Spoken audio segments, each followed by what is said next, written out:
Assalamu alaikum, YouTube, and Ramadan Mubarak.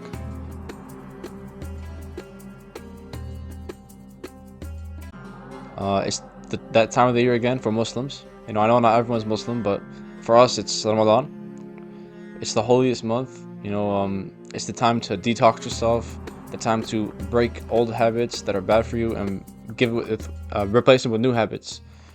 Um, it's kind of like a cleansing for your soul, for your body, physically, emotionally, mentally, spiritually, everything, Ali.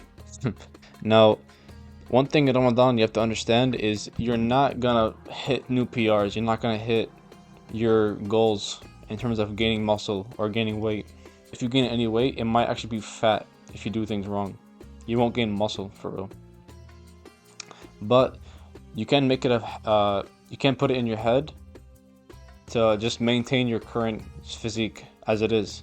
You don't want to lose muscle, but at the same time, it's kind of hard to gain muscle without absolutely killing yourself. You don't want to just be stuffing your face all night. And, obviously you can't go as hard in the gym. But it's okay. We do what we have to do and we do what we can. So I'm going to tell you what I do. The first question that comes to mind for a lot of people is, when should you train? When should you go to the gym? From my personal experience, I find that going to the gym after sahur just keeps me thirsty, keeps me hungry after the workout.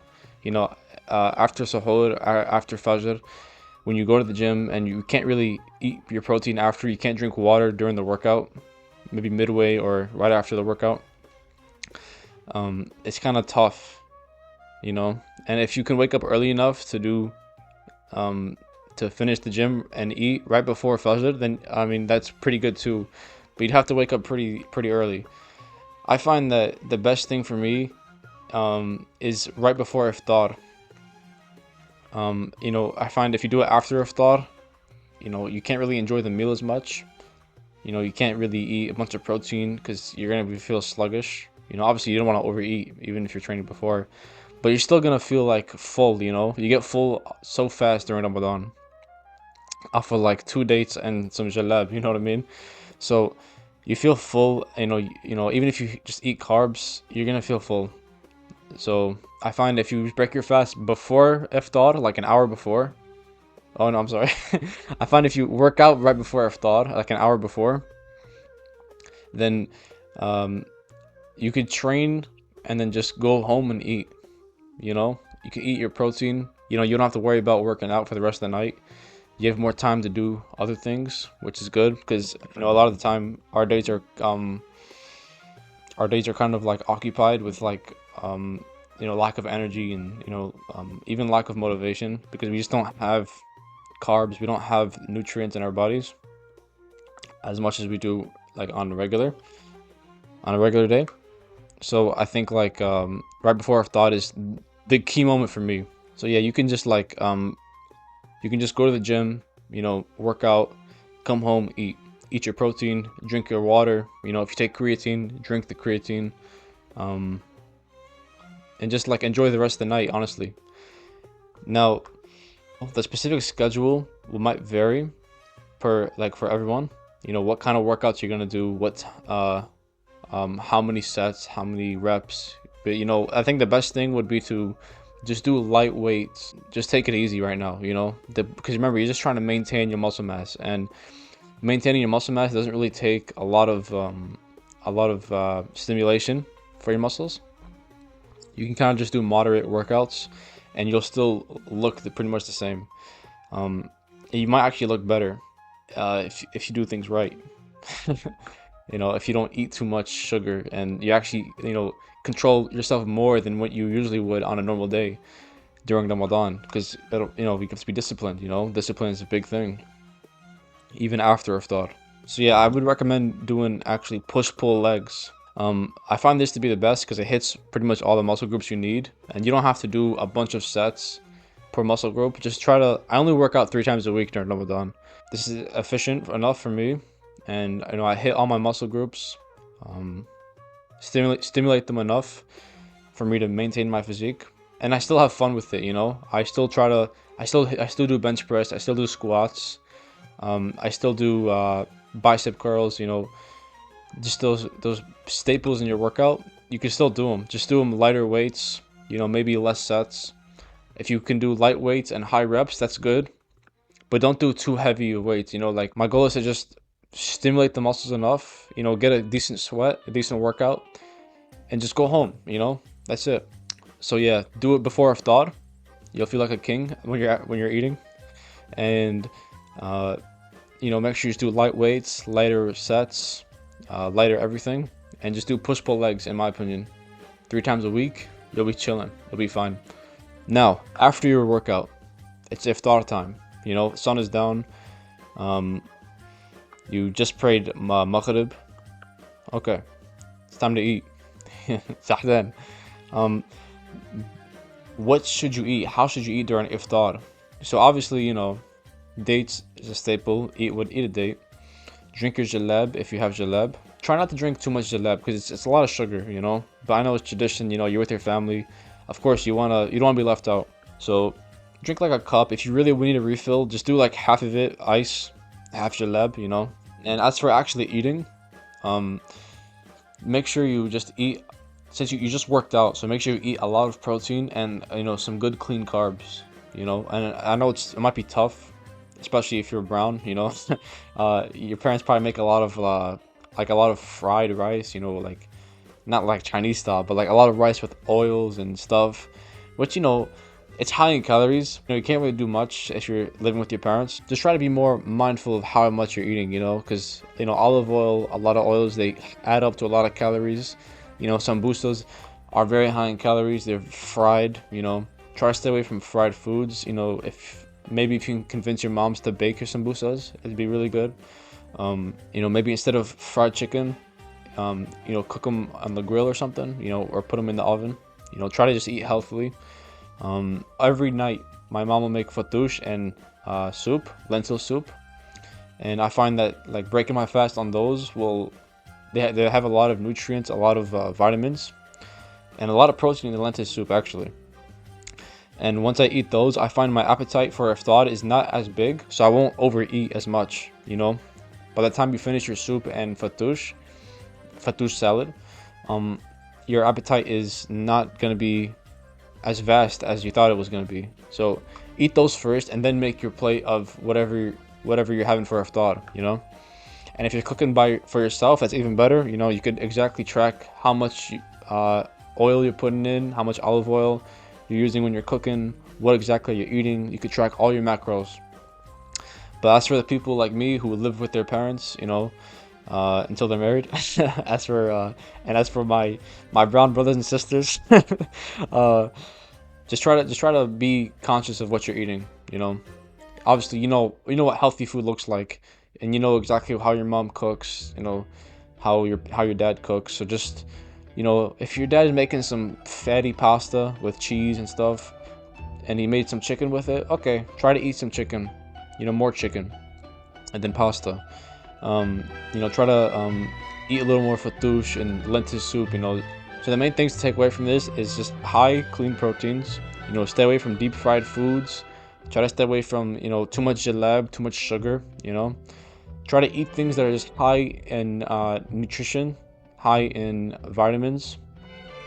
Um, and if you can count the macros, then count them. If not, then just eat mindfully. You know, eat till you're reasonably full. You don't want to be stuffed, you know, or you can't even pray Isha afterwards. You know what I'm saying? Like, that's not what Ramadan is about. It's not about just eating and you know waiting to eat once the sun goes down and stuffing your face like some pig, like some Arabian king. You know what I'm saying? The point is to be mindful and you know grateful for what you have, and you know doing all this for you know our creator. You know, try your best. Try to convince your parents to do like maybe the same recipes, but like do them differently. You know, things of that nature. Now it's after iftar. Digest a little bit. You know, you prayed Isha already. You know, maybe you had a cup of coffee. You want a snack.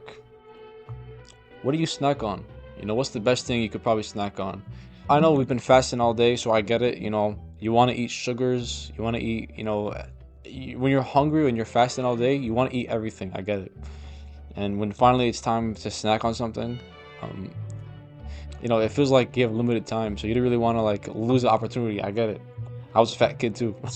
But you make sure you're eating like, maybe make something healthy, You don't have to be a health freak, but like maybe make like a protein shake or, some fruit, you know what I'm saying? Or maybe some protein bars.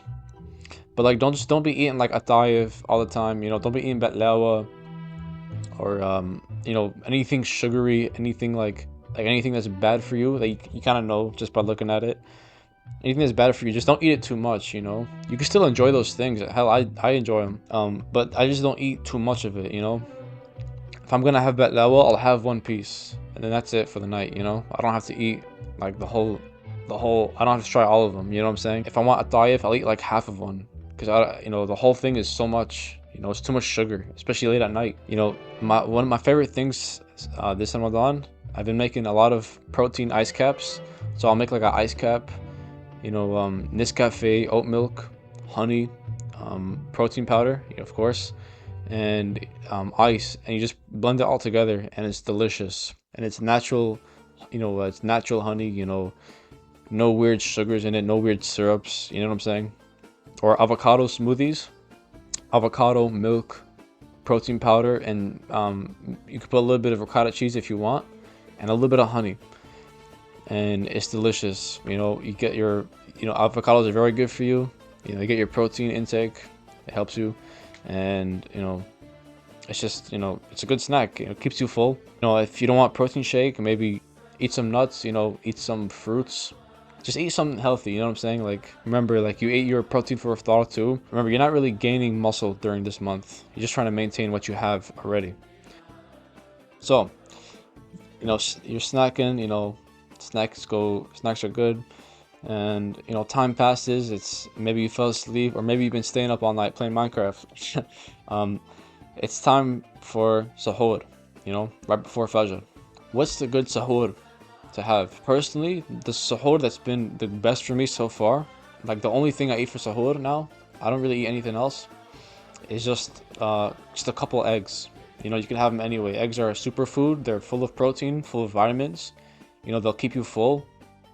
If you want to pair it with avocado or something, or you know, maybe eat it with some hot sauce, it'd be good. But just eat eggs. I like to make like 3 or 4 eggs over easy. Cook it with some butter, a little bit of olive oil, and salt and pepper. That's all you need. Put them in a tortilla. You can add cheese if you want, if you're that guy. Maybe some sriracha. That's it. It's kind of like the ones from Dunkin' Donuts, just better for you because it's actually real eggs. Yeah, that's the best sahur I found to be when I'll have school in the morning. So I'll wake up for sahur, I'll make that, pray fajr, and go to school. I don't get hungry till like later on in the day. I find if you eat oatmeal in the morning, or if you eat like maybe some sugar stuff, or just like anything that's big in carbs, you're gonna get hungry like maybe 2 hours after, maybe even less. With eggs, you stay full, so they're like a superfood, honestly. So guys, I'm just editing the video and I realized I forgot to mention something. A good snack or a good sahur in general is like just a smaller meal in general. Maybe if you had something for iftar, like some chicken and rice, just have like a smaller version of that. It'll keep you full, it's healthy. It doesn't have to be just eggs or just a protein shake, you can have other things throughout the night. Yeah, just remember, just eat clean. That's the biggest thing. Just eat clean. Don't eat too much, and you'll be fine. You know healthy food just by looking at it. To be honest, most people do. You just and do some research if you need to. But yeah, that's it. Maybe if you're staying up after sahur and after fajr, maybe you want a cup of coffee, but just try not to drink something too sugary. I find just a shot of espresso is good for me. No cream, no sugar. But if you want some cream, a little bit of sugar, that's fine too. Just don't overdo it. Don't be going to a copper house and drinking like 6 shots of caramel and 7 shots of honey. You know what I'm saying? That's too much. Just try to be moderate. Remember, this is the month to break our bad habits. It's the month to detox from a lot of things in life. And yeah, just try to be mindful of what you're putting in your body. Now, one of the hardest things at Ramadan But also one of the most important things for fitness is sleep. How should you go about sleeping? 'Cause, you know, some people they want to stay up all night, which I get it, and some people they stay up all night and they'll sleep all day, and some people they'll try to maintain their sleeping schedule, but at the same time they can't really have time to snack, and you know maybe they're not waking up early enough for suhoor, so it's tough, you know, because you still want to hit your proteins, you know, you still want to hit your nutrients, you still want to be healthy, but you can't do that if you're sleeping. I think for this answer, everyone has a different answer, you know. There's no right answer to this. I think the best thing you can do is try to adjust sleep to your schedule. For example, like, you know, when I have school in the morning, um, I'll try to sleep a little bit earlier, you know, and then I'll wake up for suhoor and fajr. Depending on how early school is, I'll stay up or I'll, you know, try to sleep a little bit more and then go to school.